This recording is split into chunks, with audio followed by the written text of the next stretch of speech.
BNP chairperson Khaleda জিয়ারে উন্নত চিকিৎসালয়ে বিদেশ লয়ে যাবের তারিখ আবারও ফিসানো বিএনপির পক্ষেতন তারে বিদেশ লয়ে যাবের বিষয়ে গত হালে শুক্রবার সকালে নতুন তারিখ হওয়াইল ডিসেম্বরের 7 তারিখ পরে রাতিয়ে জানানোই সে তারিখ ফিসের সম্ভাব্য যাত্রার তারিখ ঠিক করা ডিসেম্বরের 9 তারিখ এই তারিখও ফিসেত পারে।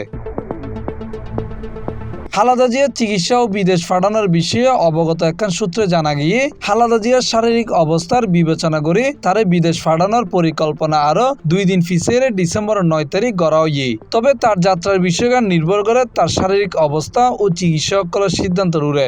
গত হালিয়ে সর্বশেষ প্রাপ্ত তথ্য অনুযায়ী তার শারীরিক অবস্থার উন্নতির বিষয়ে কিছু জানানো যা পরিস্থিতি অনেকটা অপরিবর্তিত আছে। এর আগে কাতারের আমিরের পক্ষেতন একখান বিশেষ এয়ার অ্যাম্বুলেন্স ফাটানোর হতা আছিল, কিন্তু কারিগরি ত্রুটির কারণে ইয়ান ফাটানো সম্ভব নয়। ফলে বিকল্প হিসেবে জার্মানির FAI রেন্টে জেট প্রতিষ্ঠানের একখান এয়ার অ্যাম্বুলেন্স ভাড়া করিয়ে পাঠানোর ব্যবস্থা করে কাতার সরকার।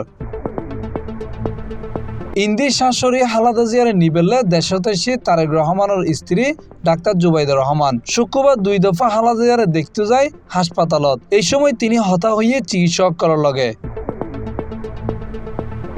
গত নভেম্বর 23 তারিখ শ্বাসকষ্ট বাড়ি যাবার হারণে খালেদা জিয়ারে এবার কেয়ার হাসপাতালত ভর্তি করা অধ্যাপক শাহাবুদ্দিন তালুকদারের নেতৃত্বে দেশি বিদেশি চিকিৎসকদের সমন্বয়ে গঠিত মেডিকেল বোর্ডের অধীনে তার চিকিৎসা চলের। 14 দিন ধরে তিনি এন্ডে ভর্তি আছে।